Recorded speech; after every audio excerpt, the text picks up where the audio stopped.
Hi ಎಲ್ಲರಿಗೂ ನಮಸ್ಕಾರ. Welcome back to my channel Namita Sandeep vlogs. ಇವತ್ತು ಈ ವಿಡಿಯೋದಲ್ಲಿ ಹೆಸರು ಕಾಳಿನ ದೋಸೆ ಹೇಗೆ ಮಾಡೋದು ಅಂತ ತೋರಿಸ್ತೀನಿ. ಮೊದಲು ನಾನು ನೈಟೇ ಹೆಸರು ಕಾಳನ್ನ ನೆನೆ ಹಾಕಿದ್ದೀನಿ. ಇದನ್ನು 2 ಟೈಮ್ಸ್ ವಾಶ್ ಮಾಡಿ ಇಟ್ಕೋಬೇಕು. ಈಗ ಒಂದು ಮಿಕ್ಸಿ ಜಾರ್ಗೆ ನೆಂದಿರೋ ಹೆಸರು ಕಾಳು, ಶುಂಠಿ, ಬೆಳ್ಳುಳ್ಳಿ, ಹಸಿಮೆಣಸಿಕಾಯಿ, ನೀರು, ಈಗ ಫೈನ್ ಪೇಸ್ಟ್ ಮಾಡ್ಕೊಳ್ಳೋಣ. ಫೈನ್ ಪೇಸ್ಟ್ ಆಗಿದೆ.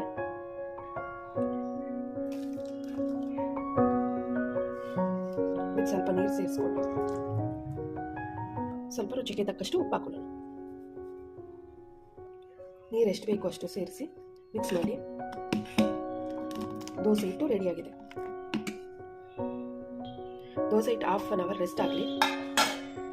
ಈಗ ಚಟ್ನಿ ಪ್ರಿಪೇರ್ ಮಾಡ್ಕೊಳ್ಳೋಣ. ಮೊದಲಿಗೆ ಒಂದು ಮಿಕ್ಸಿ ಜಾರ್ಗೆ ಹುರಿದಿರೋ ಕಡಲೆ ಬೀಜ, 5 ಒಣಮೆಣಸಿಕಾಯಿ, ಇದನ್ನು ಹುರಿದಿರೋದು, ಸ್ವಲ್ಪ ಹುಣಸೆಹಣ್ಣು, ಒಂದು 4 ಬೆಳ್ಳುಳ್ಳಿ, ಸ್ವಲ್ಪ ಕಾಯಿ ತುರಿ, ರುಚಿಗೆ ತಕ್ಕಷ್ಟು ಉಪ್ಪು, ಸ್ವಲ್ಪ ನೀರು ಹಾಕಿ ಸೇರಿಸ್ಕೊಳ್ಳೋಣ. ಇದನ್ನು ಗ್ರೈಂಡ್ ಮಾಡ್ಕೊಳ್ಳೋಣ. ಈಗ ಚಟ್ನಿ ರೆಡಿಯಾಗಿದೆ. ಈಗ ಹಿಟ್ಟು ಚೆನ್ನಾಗಿ ನೆಂದಿದೆ. ಒಂದ್ಸಲ ಮಿಕ್ಸ್ ಮಾಡ್ಕೊಳ್ಳಿ. ಈಗ ತವಾ ಬಿಸಿ ಆದ್ಮೇಲೆ ಹಾಕೊಳ್ಳೋಣ.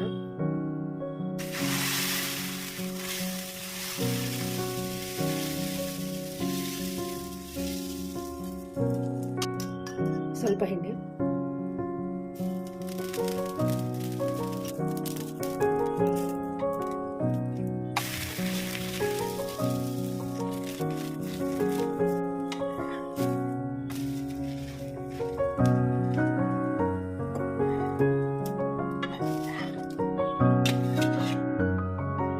ರುಚಿಯಾದ ಹೆಸರು ಕಾಳಿನ ದೋಸೆ ಹಾಗೂ ಶೇಂಗಾ ಚಟ್ನಿ ರೆಡಿಯಾಗಿದೆ. ಈ ವಿಡಿಯೋ ಇಷ್ಟ ಆಗಿದ್ದಲ್ಲಿ ಪ್ಲೀಸ್ ವಿಡಿಯೋಗೆ ಲೈಕ್ ಕೊಡಿ ಹಾಗೂ ಇನ್ನಷ್ಟು ವಿಡಿಯೋಗಳಿಗೆ ನನ್ನ ಯೂಟ್ಯೂಬ್ ಚಾನಲ್ನ ಸಬ್ಸ್ಕ್ರೈಬ್ ಮಾಡಿ. Thank you all.